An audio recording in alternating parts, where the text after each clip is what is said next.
Sovereign gold bond அப்படின்னு சொல்லி government கொடுத்துட்டு இருந்தது. சாவரின் கோல்டு பாண்டை என்ன பண்ணிட்டாங்க, டிஸ்கண்டினியூ பண்ணிட்டாங்க கவர்மெண்ட். 2.5% வட்டி 6 மந்த்ஸுக்கு ஒன்ஸ் போட்டு 8 வருஷம் கழிச்சு திருப்பி தரேன்னு சொல்லி சொன்னாங்க. கவர்மெண்ட்டுக்கு வந்து ஏகப்பட்ட நஷ்டம் ஆயிடுச்சு. இப்போ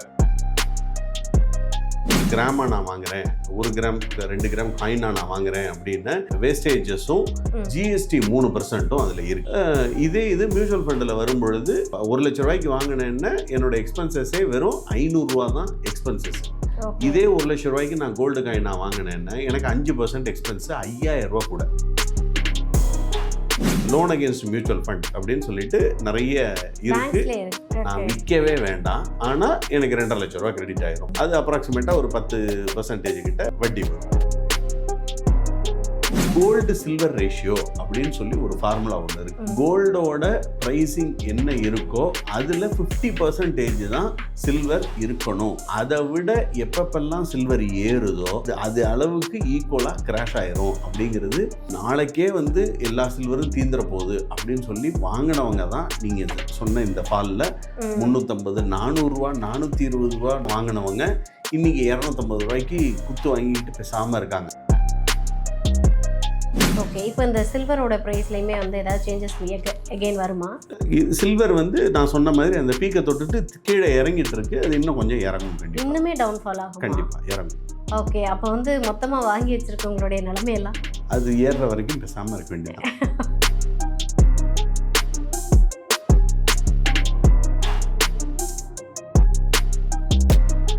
இப்போ கோல்டு பாண்ட்ஸ் எல்லாம் சொல்கிறாங்க சார், அந்த கோல்டு பாண்ட்னா என்ன? கோல்டு பாண்டு இருந்தது, இப்போ இல்லை. 2 வருஷமா அதை டிஸ்கண்டினியூ பண்ணிட்டாங்க. சாவரின் கோல்டு பாண்ட் அப்படின்னு சொல்லி கவர்மெண்ட் கொடுத்துட்டு இருந்தது. சாவரின் கோல்டு பாண்டை என்ன பண்ணிட்டாங்க, டிஸ்கண்டினியூ பண்ணிட்டாங்க கவர்மெண்ட்டே. அவங்க கொடுக்கும்போது 3000 4000 இருந்தது. 2.5% வட்டி 6 மந்த்ஸுக்கு ஒன்ஸ் போட்டு அவங்க வந்து 8 வருஷம் கழிச்சு திருப்பி தரேன்னு சொல்லி சொன்னாங்க. பட் அதுலேயே கவர்மெண்ட்டுக்கு வந்து ஏகப்பட்ட நஷ்டம் ஆயிடுச்சு இப்போ. அதனால அதை அவங்க டிஸ்கண்டினியூ பண்ணிட்டாங்க. ஓகே, இப்போ நமக்கு வந்து லிக்விடிட்டியாக வாங்குறது பெஸ்ட்டாக இல்லை வந்து இடிஎஃபாக வாங்குறது பெஸ்ட்டாக அப்படின்னா நீங்கள் எதை ரெஃபர் பண்ணுவீங்க? நான் வந்து இடிஎஃப் தான் பெஸ்ட்டுன்னு சொல்லுவேன். ஏன்னா லிக்விடிட்டியில் அடிஷ்னலாக 2 ப்ராப்ளம் இருக்குது. ஒன்று வந்து நான் தங்க கிராமா நான் வாங்குகிறேன், 1 கிராம் 2 கிராம் காயினா நான் வாங்குகிறேன் அப்படின்னா எனக்கு அதுக்கு வேஸ்டேஜஸும் ஜிஎஸ்டி 3%ம் அதில் இருக்குது. ஸோ வேஸ்டேஜஸ் ஒரு 2%, ஜிஎஸ்டி 3%ங்கும் போது 5% நான் என்ன பண்ணுறேன், ஓகே, அன்றைக்கு உள்ள இதுக்கு நான் எக்ஸ்ட்ரா பே பண்ணுறேன். சரியா? இது மியூச்சுவல் ஃபண்டில் வரும்பொழுது 0.5% வரைக்கும் தான் அதிகபட்சம் எக்ஸ்பென்சஸே. சரியா? இப்போ 1 லட்ச ரூபாய்க்கு வாங்கினேன்னா என்னோட எக்ஸ்பென்சஸே வெறும் 500 ரூபா தான் எக்ஸ்பென்சஸ். இதே 1 லட்ச ரூபாய்க்கு நான் கோல்டு காயின் நான் வாங்கினேன்னா எனக்கு 5% எக்ஸ்பென்ஸ் 5000 ரூபா கூட. Okay.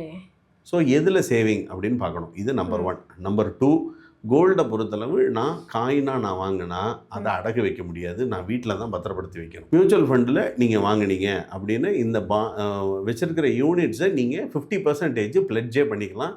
Immediate money within ½ an hour உங்கள் அக்கௌண்ட்டில் கிரெடிட் ஆகிடும். ஓகே, இதுக்கான ப்ராசஸ் என்ன? இதுக்கு வந்து நிறைய லோன் அகேன்ஸ்ட் மியூச்சுவல் ஃபண்ட் அப்படின்னு சொல்லிட்டு நிறைய இருக்குது. பேங்க்லேயும் இருக்குது, ப்ரைவேட்டாகவும் நிறைய பேர் பண்ணிகிட்டு இருக்காங்க. அந்த மியூச்சுவல் ஃபண்ட் டிஸ்ட்ரிபியூட்டர்கிட்ட கேட்டாங்கன்னா அவங்களே ஹெல்ப் பண்ணுவாங்க. எங்கிட்ட இருக்கிற யூனிட்ஸு டோட்டலாக இவ்வளவு யூனிட்ஸ் இருக்குது, 5 லட்ச ரூபாய்க்கு இருக்குன்னா நான் இமீடியட்டாக 1 மணி நேரத்தில் என் அக்கௌண்ட்டில் 2.5 லட்ச ரூபா கிரெடிட் ஆகிடும். நான் விற்கவே வேண்டாம், ஆனால் எனக்கு 2.5 லட்ச ரூபா கிரெடிட் ஆகிடும். அது அப்ராக்சிமேட்டாக ஒரு 10% கிட்ட வட்டி வரும். Okay sir. ஓகே, இப்போது டிஜிகோல்டு பற்றி நம்ம பேசணும் இல்லையா? நீங்கள் வந்து அதை நம்ப வேண்டாம் அப்படின்னீங்க. பட் அதில் வந்து எல்லாருக்கும் ஒரு பெனிஃபிட் தெரியுது. என்ன அப்படின்னா, நம்மக்கிட்ட இன்றைக்கி எவ்வளோ காசு இருக்குதோ அதை வச்சு நான் அந்த மில்லிகிராம்ஸ் வந்து நான் கோல்டு வாங்கிட்டே இருக்கலாம். 2 ரூபா கடைக்கு போக வேண்டாம், நான் வந்து எதுக்கும் பயப்பட வேண்டாம். அதில் நான் கொஞ்சம் கொஞ்சமாக சேர்த்து வச்சுட்டு வருவேன் என்கிட்ட பல்க் அமௌண்ட் இல்லை அப்படின்னா. ஸோ இப்போ டிஜிகோல்டு சேஃப் இல்லை அப்படின்றீங்கல்ல, இப்போ ஒரு காமன் பீப்புள் டெய்லி ஒரு தங்கத்தை சேர்க்கணும்னு நினைக்கிறாங்க, இல்லை வந்து ஒரு குறிப்பிட்ட அளவு தங்கம் வாங்கணும்னு நினைக்கிறாங்கன்னா அவங்களுக்கு நீங்கள் எப்படி ரெஃபர் பண்ணுவீங்க? ஏன்னா எல்லாத்தையும் இப்போது 1 லட்ச ரூபாய்க்கு போய் கோல்டு வாங்க முடியுமானா கண்டிப்பாக முடியாது. கண்டிப்பாக நீங்கள் சொன்னதுலேயே தான் பதிலும் இருக்குது. சரிங்களா? ஒரு காமன் மேன் வந்து அவரால் மாதம் ஒரு 5000 ரூபா சேமிக்க முடியுதுன்னு வச்சுக்குவோம். 5000 ரூபா சேர்த்தாருன்னா 11 மாதத்துக்கு எவ்வளோ சேர்த்துருப்பாரு? 55000 ரூபா சேர்த்துருப்பார். 55000 ரூபாய்க்கு ஈக்குவலண்ட்டான கோல்டு இன்றைக்கி தேதியில் எவ்வளோ கிடைக்கும்? 60000 ரூபான்னு வச்சுக்கோங்க. ஒரு ரவுண்டாக கணக்குக்காக நம்ம வச்சுக்குவோம். ஒரு பவுன் இன்றைக்கி ரேட்டில் எவ்வளவு? 1 லட்சம், 1.25 லட்சம் வந்துடும். ஓகே, ஒரு பவுன் செய்கூலி சேதாரத்தெல்லாம் சேதாரம் சேர்த்தோம்னா 1.25 லட்சம் வரும். கண்டிப்பா. ஸோ 5000 மேனிக்கு நான் 60,000 ரூபா சேர்த்துருந்தாலும் 4 கிராம் தான் நான் வாங்க முடியும். 4 கிராம்னா ஹார்ட்லி என்னால் ஒரு மோதிரம் மட்டும்தான் வாங்க முடியும். அப்போது இதில் 2வது கம்பல்ஷன் எனக்கு என்னென்ன, நான் உங்கள் கடையில் வந்து மோதிரம் வாங்க வரேன், எனக்கு இந்த டிசைன் பிடிக்கலை, என்ன பண்ணேன்? ஒன்று நான் உங்கள்கிட்ட அந்த கோல்டு காயினாக நான் வாங்கணும், இல்லை வேறு வழியே இல்லை, உங்கள்கிட்ட தான் அந்த 4 கிராம் மோதிரத்தை தேவையில்லாமல் நான் வாங்கியே ஆகணும். ஆனால் இடிஎஃப்லன்னு நீங்கள் வரும்போது 11 மாதம் இதே 60,000 ரூபா சேர்ந்துருக்கு, என்னால் வாங்க முடியலை, இன்றைக்கி நான் ரிடீம் பண்ண வேண்டாம்னு நினச்சேன்னா அப்படியே விட்டுறலாம். அந்த 60,000 கோல்டு ரேட்டுக்கு ஈக்குவலாக அது வளர்ந்துக்கிட்டே தான் இருக்கும். 5 வருஷம் கழித்து 15,000 ரூபா தங்கம் வந்து 20,000 ரூபா போயிடுச்சுன்னு வச்சுக்குவோம் ஒரு பேச்சுக்கு. 20,000 ரூபா போயிடுச்சுன்னா அன்றைக்கி அந்த 20,000 ரூபாய்க்கான வேல்யூ உள்ளதை என்கிட்ட இருக்கிற அதே 100 கிராம் இன்ட்டு 20,000 ரூபான்னு போட்டு நான் வாங்கிட்டு போயிடலாம். ஓகே, இது பெரிய அட்வான்டேஜ் உங்களுக்கு. சரிங்களா? ஸோ இந்த நகைக்கடைய சீட்டில் போடுறதுல அட்வான்டேஜ் இருக்குது, நான் இல்லைன்னு மறுக்கலை. ஏன்னா நீங்கள் சொன்ன மாதிரி மிடில் கிளாஸால் அவ்வளோதான் பண்ண முடியும். பட் ஆனால் சிறுக சிறுக சேமித்து குட்டி குட்டியாக 4 கிராமாக 5 வருஷமோ 4 20 கிராமாக வாங்குறாங்கன்னு வச்சுக்கோங்க. அந்த 20 கிராமும் வெறும் மோதிரமாக தான் இருக்கும். இல்லை ஒவ்வொரு தடவை நீங்கள் போட்டுட்டு அடுத்து ஒரு பவுனுக்கு ஒரு வளையலை செய்கிறீங்கன்னா வாங்கினதுக்கு ஒரு கூலி சேதாரம், திரும்பி புதுசாக வாங்குறதுக்கு ஒரு கூலி சேதாரம் நம்ம தான் கட்டணும். அதனால இந்த மித்துலேருந்து மக்கள் அவங்களா தான் வெளியே வரணும். நான் தலைகீழாகத்தான் குதிப்பேன்னு சொன்னால் நம்ம ஒன்றும் பண்ண முடியாது. சரி, இப்போ ஒரு பக்கம் வந்து கோல்டு பற்றி போன எபிசோடில் பேசியிருந்தோம். சில்வருடைய ரேட்டுமே என்ன அப்படின்னா, நீங்கள் சொன்ன மாதிரி ரஷ்யா உக்ரைன் வார் டைமில் என்னாச்சு அப்படின்னா ஹை பீக்கில் போனது. எப்படி சொல்கிறது, எல்லாருமே வந்து கோல்டுக்கு ஈக்குவலாக சில்வரை வந்து பர்ச்சேஸ் பண்ண ஆரம்பிச்சிட்டாங்க. ஸோ அந்த சில்வர் அப்போ ஏறினதுக்கும் இப்போ சர்டன் பீரியடில் கிட்டத்தட்ட ஒரு 4.5 lakhs கிட்ட போனது, இப்போ ஒரு 2 lakhs கிட்ட இருக்குன்னு நினைக்கிறேன். கிட்டத்தட்ட 2 lakhs வந்து அப்படியே டவுன்ஃபால் ஆயிருக்கு. 2.5 lakhs வந்துச்சு. ஆமாம், இந்த டிஃப்ரென்ஷியேட்டுக்கு என்ன ரீசன்? ஸோ 2 காரணத்தினால சில்வர் வந்து வேகமாக ஏறிச்சு. ஏறும்போது அவங்க சொன்ன காரணம் என்ன அப்படின்னா, சில்வரோட இண்டஸ்ட்ரியல் பயன்பாடு கூட இருக்குது, அதனால சில்வர் ஏறுது.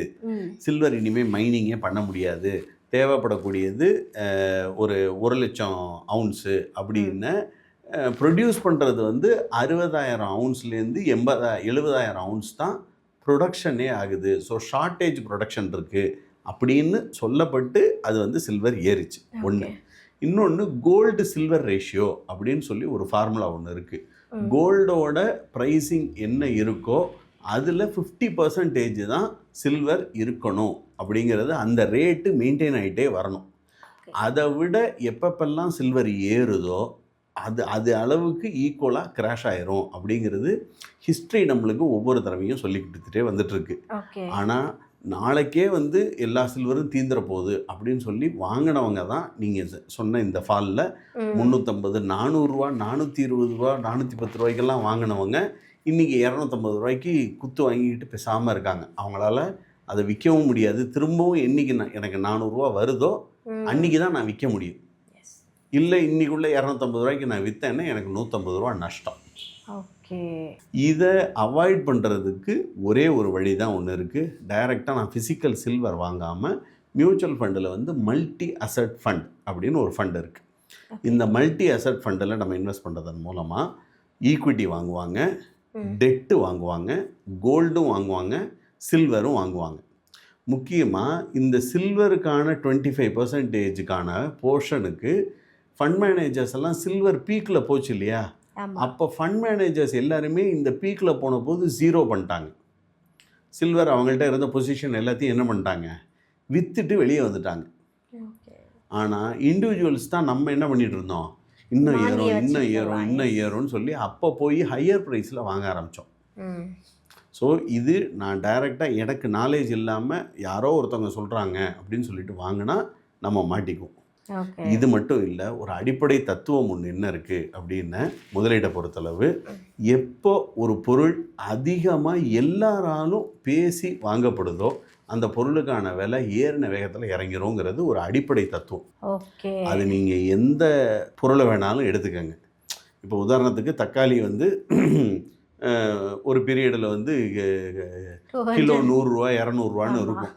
என்ன எல்லாரும் பார்த்தீங்கன்னா தக்காளி இருக்கும், ஹெட்லைன்ஸில் தக்காளி இருக்கும், ஹெட்லைன்ஸில் வெங்காயம் இருக்கும், அதெல்லாம் ஆகுது. அதெல்லாம் ஏறின விலைக்கு ஒரு ஒரு 2 மாதம் கழித்து பார்த்தீங்கன்னா 3 கிலோ வெங்காயம் 100 ரூபான்னு சொல்லி திருப்பியும் வந்துடும். 1 கிலோ நம்ம வாங்கினது போக 3 கிலோ 100 ரூபா, 4 கிலோ 100 ரூபான்னு சொல்லி அது வந்துடும். இது வந்து டிமாண்ட் சப்ளை கேப் தான். ஓகே, சரியா? இது அமெரிக்காவில் வந்து பிளாக் டுலிப் அப்படின்னு ஒரு பூ ஒன்று இருக்குது. அந்த பூவை வச்சுருந்தா, வீட்டில் வச்சுருந்தா எங்கள் வீட்டுக்கு வந்து சுபீட்சம் அப்படின்னு சொல்லி ஒருத்தன் கிளப்பி விட்டான். இந்த நம்ம ஊர்லலாம் வந்து ஒரு பீரியடில் கிளப்பி விடுவாங்க. இந்த பச்சை புடவை கட்டுனா அண்ணனுக்கு நல்லது அப்படின்னு ஒரு புரளி ஒன்று வரும். ஊரெல்லாம் பார்த்தீங்கன்னா எல்லாரும் பச்சை புடவை வாங்கி, ஏன் பச்சை புடவை, அதுக்கும் அண்ணனுக்கு என்ன சம்மந்தம், ஒரு பைய கேட்க மாட்டான். எல்லாரும் குடுகுடுன்னு போய் அதை வாங்கிட்டு இருப்பாங்க. சரியா? இப்போது இந்த கேஸுக்கான டொமஸ்டிக் கேஸுக்கான டிமாண்டும் அதே மாதிரி தான். எல்லார் வீட்லேயும் மாதத்துக்கு ஒரு கேஸ் தான் ஆவரேஜாக வந்துட்டுருக்கு.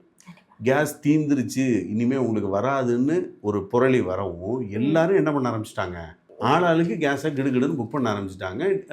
உடனே வரலன்னு அவங்களுக்கு என்ன ஆயிடுச்சு, ஓகே, தட்டுப்பாடு அப்படின்னு சொல்லி நினச்சிட்டு இருக்காங்க. பட் ரியல் டைமாக கவர்மெண்ட் வந்து நிறைய எஃபர்ட்ஸ் எடுத்து இருக்குது. ஒரு 20% கம்மியாக கொடுத்துட்டு இருக்காங்க, அவ்வளோதான். சரியா? ஸோ இது வந்து ஆர்டிஃபிஷியலாக நம்ம க்ரியேட் பண்ணி நம்ம பேனிக் ஆகி போய் விழுகக்கூடிய விஷயம் இது இல்லை. சில்வரில் நிறைய பேர் அதனால தான் விழுந்தாங்க. ஓகே, நிறைய மாட்டிட்டாங்க சார். என்ன அப்படின்னா, நம்மக்கிட்ட இருக்கிற ஏதாவது ஒரு எதையாவது சேல் பண்ணிடலாம். சேல் பண்ணி நம்ம வந்து என்ன பண்ணலாம்னா, சில்வர் அந்த பார் இருக்குல்ல, பார்லாம் வாங்கி வைக்க ஆரம்பிச்சிட்டாங்க. நிறைய வாங்கினாங்க. இன்னொன்று பார்த்தீங்கன்னா, கோல்டோட விலை 15,000 போயிடுச்சு. என்னால் ஒரு 1000 ரூபாய்க்கு என்ன பண்ண முடியாது, கோல்டை வாங்கவே முடியாது. 50 ரூபா 60 ரூபா ட்ரேட் ஆகிட்டு இருந்த சில்வர் 200 ரூபா 300 ரூபா போன போது எல்லாரும் எங்கே போயிட்டாங்க, 1000 ரூபாய்க்கு நான் 3 கிராம் சில்வர் வாங்குறேன், 5 கிராம் சில்வர் வாங்குறேன்னு சொல்லிட்டு எல்லாரும் அந்த சைடு போயிட்டாங்க. ஈஸிலி அக்சசபிள் ஆயிடுச்சு. ஸோ எல்லாரும் வாங்க ஆரம்பிக்கவும் சில்வர் ரேட்டு கிடுக்கிடுன்னு ஏற ஆரம்பிச்சு. ஓகே, இப்போ இந்த சில்வரோட ப்ரைஸ்லையுமே வந்து ஏதாவது சேஞ்சஸ் எகெயின் வருமா? சில்வர் வந்து நான் சொன்ன மாதிரி அந்த பீக்கை தொட்டுட்டு கீழே இறங்கிட்டு இருக்கு. அது இன்னும் கொஞ்சம் இறங்கும். கண்டிப்பாக இன்னுமே டவுன்ஃபால் ஆகும். கண்டிப்பாக இறங்கும். ஓகே, அப்போ வந்து மொத்தமாக வாங்கி வச்சுருக்கவங்களுடைய நிலமையெல்லாம் அது ஏறுற வரைக்கும் பேசாமல் இருக்க வேண்டியதான்.